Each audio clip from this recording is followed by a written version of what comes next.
Conte des mille et un matins, écrit par Colette de 1911 à 1914, lu par Équilivre, livre audio.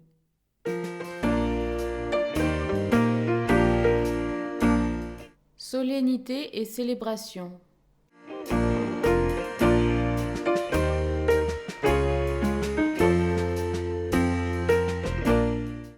La revue, 24 avril 1914. Je n'avais jamais vu cela. Je ne puis rapprocher ce spectacle d'aucun souvenir, d'aucune image déjà connue et enregistrée. La fourmilière? Non, ni les vagues sans nombre. Je n'ai rien vu d'aussi inquiétant, qui occupe aussi totalement l'esprit que l'apparition, sur la plaine, là-bas, très loin, des premiers régiments en marche sur nous. Il n'y a rien qui puisse inspirer une crainte aussi saine, aussi avouable, que la progression de ces parallélogrammes inconscients, aux mouvements insensibles et sûrs, sombres, ras au loin, comme l'herbe, grandissant soulignée d'une plainte rouge. L'infanterie, barrée d'une frise d'argent fourbie, les cuirassiers. J'ai de mauvais yeux, point de lorgnette, aussi le spectacle est-il plus beau encore pour moi. Je ne vois pas les hommes, ni les perfections de détail, ni les chevaux en ligne inflexible. Je vois l'armée. Ces atomes égrenés à son flanc, ce sont ces chefs qu'on nomme autour de moi? Qu'importe. Ce qui atteint les fibres les plus désintéressées, les plus nobles, c'est la mystérieuse beauté du mouvement humain, par masse prodiguée. C'est l'attrait du nombre, la géométrie rigide, puis tout à coup fondante, d'une multitude obéissante qui écrit, lisible sur la plaine plate, l'arabesque offensive ou défensive, la pensée d'un tout petit chef caché quelque part. Cela m'est bien égal que Saint-Cyr balance en marchant une main gauche que Polytechnique tient immobile et raide, et je ne distingue pas le dansant des zouaves, parce qu'il met au pied du 4e régiment 2 ailes de poussière blanche.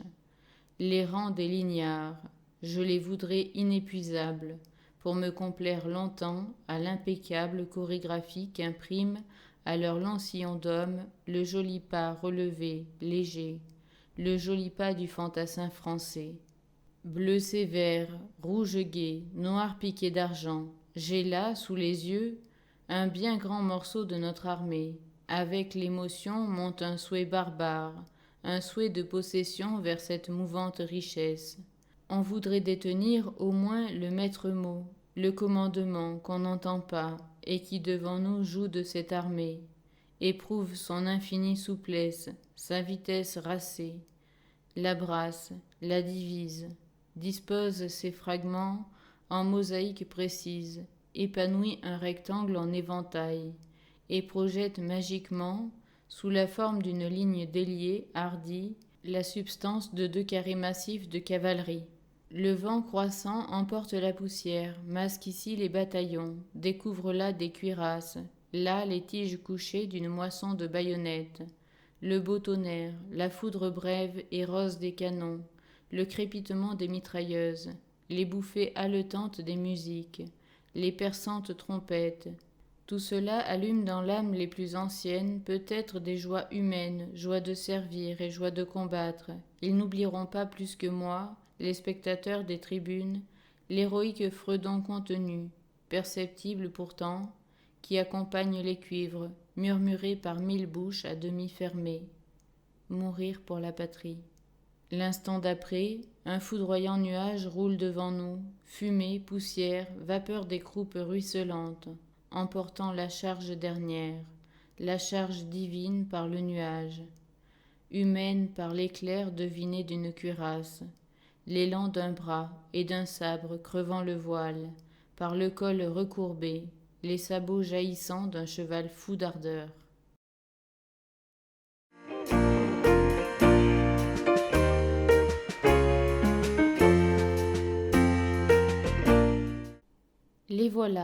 Les voilà, 24 avril 1914. Paris enchanté attend un roi, rien ne manque à sa joie républicaine. Il aura, outre un monarque, une reine à acclamer. Il a des drapeaux, des soldats, des cuivres belliqueux. Il a du soleil, de la poussière, et l'école buissonnière pendant un long après-midi, en semaine. C'est presque le 14 juillet, en mieux, car le luxe de la fleur naturelle sur les façades et dans les corbeilles des pylônes remplace la banderole peinte et le triste écusson de carton. C'est une joie neuve, qu'aucun anniversaire n'a pâli ni diminué. C'est une soudaine, une éclatante et confiante tendresse qui porte sur ses voix, dans une heure triomphale, un peuple un peu surpris de son propre enthousiasme, étonné d'être si nombreux et si chaud. La rue de la Paix palpite de drapeaux et de ramures. Le rouge des oriflammes propage sur les murailles un reflet sanguin. Des arcades électriques brûlent au plein jour. Des agrès de fleurs semblent balancer toutes, comme une jonque parée, l'avenue de l'Opéra, et une nue orageuse s'avance au-dessus de la ville, ondée, d'un bleu sourd, ourlée de feu. Au coin d'un trottoir me voilà, aussi prisonnière qu'un épi dans un champ d'épis. Devant moi, 3 rangs de têtes et d'épaules, puis des dos bleus d'argent. Derrière moi, une échelle double, à tant d'échelons, qui plie sous un poids féminin très élégant. Taffetas, souliers perlés, aigrettes, rubans cerises. Vit-on jamais, depuis la visite des souverains russes, échelle si précieusement chargée? Le sac à outils d'un ouvrier plombier me presse assez durement à droite. À gauche, un jeune homme, bien mis, cherche à engager la conversation avec un trottin vipérin, dressé sur 2 sabots de velours poussiéreux, un parfait trottin acide et indomptable. Pardon, mademoiselle, c'est bien à 4h30 qu'il doit arriver, le roi George. Je n'en sais rien, réplique le trottin. Il vient me prendre à 6h pour l'apéritif. Tous mes voisins montrent de la patience, peu d'émotion, de la gentillesse, un respect verbal très relatif, mais ils restent là et n'en bougeront jusqu'à la fin. Ces dames de l'échelle paraissent se soucier des souverains anglais comme d'une jupe pratique, d'ailleurs, et témoignent seulement, en se contant à tue-tête, leurs petites histoires intimes, qu'elles appartiennent probablement au meilleur monde. Le dîner chez les Breteuil sera très froid, crie l'une d'elles. Parce que, glapit sa voisine d'en dessous, parce que la princesse M et la duchesse de L y sont invitées toutes les deux, qu'elles y vont toutes les deux et qu'elles ne peuvent pas se sentir. J'entends sans la voir la première partie de l'escorte et le premier landau, passage accueilli paisiblement dans notre coin de foule et commenté brièvement par le trottin. C'est rien, c'est Aignan, c'est rien, c'est un général. Ma chère, ulule une des dames de l'échelle. Quel landau miteux! Ces types en bicorne à plumes, remarque le trottin, ils n'ont pas l'air de se douter que les bordures en autruche ne se portent pas cette année. Mais soudain, elle pâlit, pince la bouche, danse sur place et s'écrie nerveusement. Les voilà, les voilà! Les voilà, répètent les dames de l'échelle. Le plombier jusque-là taciturne, le jeune homme serein et bien mis, tendu vers les arrivants que je ne vois toujours pas. Vive le roi! Vive la reine! Vive l'Angleterre! Les dames glapissantes, le trottin blême et enivré qui a 2 larmes au bout des cils, le plombier qui acclame sans lâcher son mégot, mes voisins jusqu'ici insignifiants, indifférents, tous donnent de la voix, lèvent les mains, agitent des mouchoirs, chacun dardant pour raviver d'autant le foyer d'enthousiasme populaire, sa petite flamme personnelle, courte, ironique exprès, tutoyeuse ou respectueuse, sincère partout, et qui se moque de soi par respect humain, dès que le cortège a tourné le coin de l'avenue. Pas mal tout ça, pas mal, juge le trottin, que l'émotion enroue encore. Il n'y a qu'une chose à supprimer, le chapeau bleu de la reine Marie.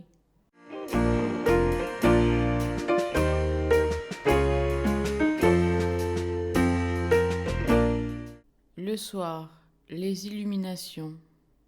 C'est beau une foule.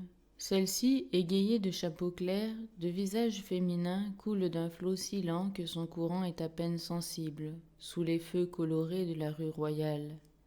Place de la Concorde, une invisible colle fige 200 automobiles et plus. Aucune impatience. On s'installe pour un bout de temps, bord à bord, comme sur la rivière anglaise. Des familles fusionnent. Des jeunes gens échangent une cigarette. Les enfants perchent sur le toit renversé des landolets. Derrière nous, il y a un grand pan libre de ciel d'avril, sombre, étoilé, coupé par le jet de lumière lactée qui tombe de la tour Eiffel. Les illuminations ? Eh bien non, ce n'est pas ça. Les maisons de la rue Royale, derrière leur double ruisseau électrique, tombent dans une ombre massive où se perdent leurs drapeaux claquants. Le boulevard éteint ici, allumé là, n'a que des touches de lumière. L'avenue de l'Opéra n'a pas éclairé ses guirlandes et noirci comme au lendemain d'une fête.